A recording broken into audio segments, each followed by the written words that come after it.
Every time you walk into the room, got me feeling crazy. Shock my heart, boom, boom. Any other boy would stare, but me, I look away, cause you're making me scared. Trying not to breathe, 1, 2, 3. Baiklah, kali ini saya akan menjelaskan sedikit tentang konflik yang pernah terjadi di Kota Jambi. Kota Jambi memiliki potensi konflik sosial, khususnya konflik agama terkait pendirian rumah ibadah.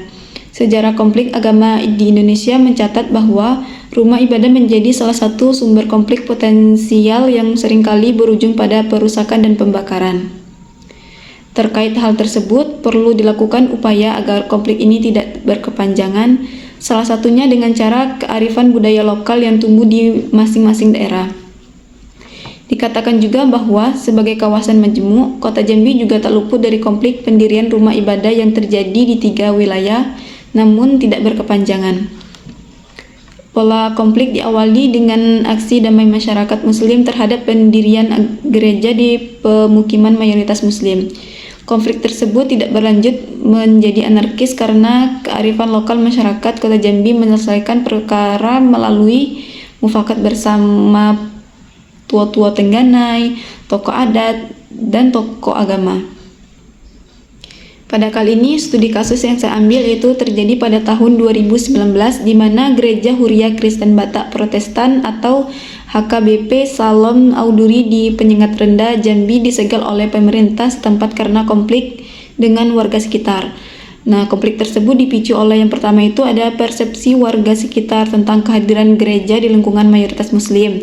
Yang kedua, kurangnya komunikasi antara pihak gereja dan warga sekitar. Yang ketiga, ada pengaruh media sosial yang memperburuk situasi. Analisis faktor penyebab atau pendekatan psikologis dan konseling. Yang pertama itu ada kecemasan dan ketakutan kehilangan identitas dan nilai-nilai agama.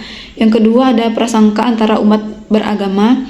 Yang ketiga ada kurangnya komunikasi antar pihak gereja dan warga sekitar. Yang keempat ketergantungan pada emosi mengabaikan fakta dan logika. Yang kelima pengaruh media sosial seperti penyebaran berita palsu dan provokatif. Yang keenam, perbedaan budaya dan tradisi antara komunitas. Kemudian adapun solusi penyelesaian masalah ini, yang pertama itu bisa melakukan dialog terbuka seperti pertemuan antara pemimpin agama dan tokoh masyarakat.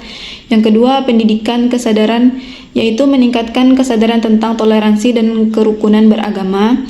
Yang ketiga, mediasi dan konseling yang merupakan bantuan profesional untuk mengelola konflik. Yang keempat, pengembangan kepemimpinan, yaitu meningkatkan kemampuan kepemimpinan dan manajemen konflik. Yang kelima ada pengawasan media seperti mengawasi dan mengoreksi berita palsu. Yang keenam, pemberdayaan tokoh lokal, yaitu melibatkan tokoh adat dan tokoh masyarakat dalam proses mediasi. Yang ketujuh ada pengembangan infrastruktur seperti membangun fasilitas umum yang mendukung kerukunan beragama.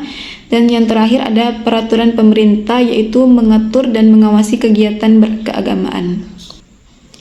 Adapun kejadian ini berawal dari kehadiran para tokoh agama Kristen Batak yang datang ke daerah Penyengat Rendah, Kecamatan Talanaipura, Kota Jambi dengan modus pemberian sembako untuk masyarakat pada tahun 1980. Nah, ini tuh dalam konteks bantuan musibah banjir pada saat itu.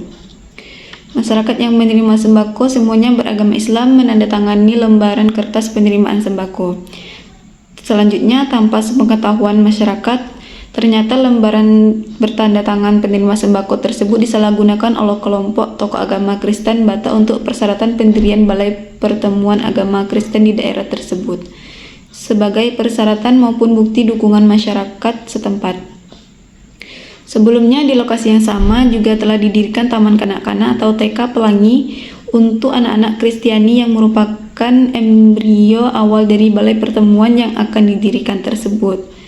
Nah, balai pertemuan ini lama-kelamaan disulap menjadi gereja yang lokasinya hanya sekitar 300 meter atau menyeberangi jalan besar utama Auduri dari bangunan masjid masyarakat setempat.